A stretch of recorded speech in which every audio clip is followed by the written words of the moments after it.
Remember alarm clocks, those noisy things that lived on our bedside tables? They were our morning companions. That's how we woke up every single day. No gentle notification sounds, just a jarring ring that jolted us out of bed, often making us jump. We started our days with a newspaper, not a news feed. The rustle of paper was a familiar sound. The morning paper delivered to our doorstep was our window to the world. It was a ritual. We read about current events, politics and the local happenings. It was our way of staying informed. Breakfast was a family affair, a time to connect before rushing off to school or work. It was a moment of togetherness. Without the distraction of smartphones, conversations flowed easily. We were present in the moment. We talked about our plans for the day, shared stories and enjoyed each other's company. It was a time to bond. After breakfast, it was time for school or work. The day was just beginning. We walked, biked or took the bus. The commute was part of our daily routine. The commute was a chance to chat with friends, listen to music on our Walkmans, or simply enjoy the scenery. It was a time to unwind. The world before the internet was a slower, more deliberate place. We moved at a different pace. We took the time to savor simple pleasures, like a phone call with a friend or a handwritten letter from a loved one. These moments were cherished. Communication was a different beast altogether, a far cry from the instant messaging and video calls we have today. Remember the anticipation of checking the mailbox for a handwritten letter from a friend or relative. The excitement was palpable, the joy of finding a stamped envelope addressed to you, filled with news and stories, was unparalleled. Each letter was a treasure trove of emotions and updates. Phone calls were precious. We used rotary phones, carefully dialing each digit and hoped we wouldn't get a busy signal. The tactile feel of the rotary dial was something special.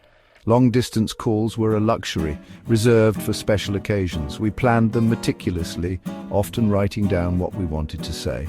Payphones were our lifeline when we were out and about. They were scattered across cities, always within reach. We carried a pocket full of coins ready to make a call if needed. Each coin drop was a step closer to connecting with someone. These phone booths, often found on street corners, were our connection to the outside world. They stood as silent sentinels, always ready to bridge the gap between distances. Entertainment was simpler, yet no less engaging. We spent hours outdoors playing street games with neighborhood kids until the streetlights came on. Bikes were our chariots, taking us on adventures, big and small. Board games were a beloved pastime, bringing families and friends together for evenings of laughter and competition. We built forts, played hide and seek, and let our imaginations run wild. Libraries were our portals to other worlds. We devoured books, immersing ourselves in stories of adventure, romance, and mystery. The smell of old books, the quiet rustle of turning pages, these were the sounds of our escape. Section 4. Work and study. The analog approach. Work and study involved a lot more paper. We took notes by hand, our fingers cramped from gripping pens and pencils. Libraries were our second homes, filled with towering shelves of books and the comforting aroma of aged paper. Research was a meticulous process involving hours spent poring over encyclopedias and journals. We wrote our essays on typewriters, carefully correcting mistakes with correction fluid. The lack of instant information access taught us patience and perseverance. We learned to be resourceful, to think critically, and to solve problems creatively. Section 5.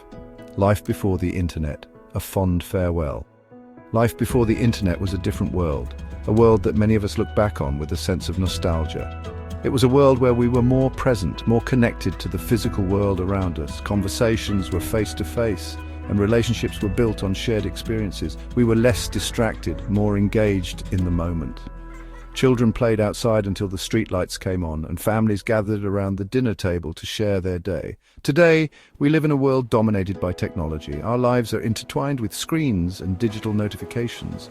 The internet has revolutionized the way we live, work, and interact with each other. It has brought about incredible advancements and conveniences. It's a powerful tool, connecting us in ways we never thought possible. We can communicate instantly with anyone, anywhere in the world. But amidst all the benefits of the digital age, it's good to remember a time when life was simpler, slower, and perhaps a little more human. A time when our connections were tangible and our interactions were heartfelt.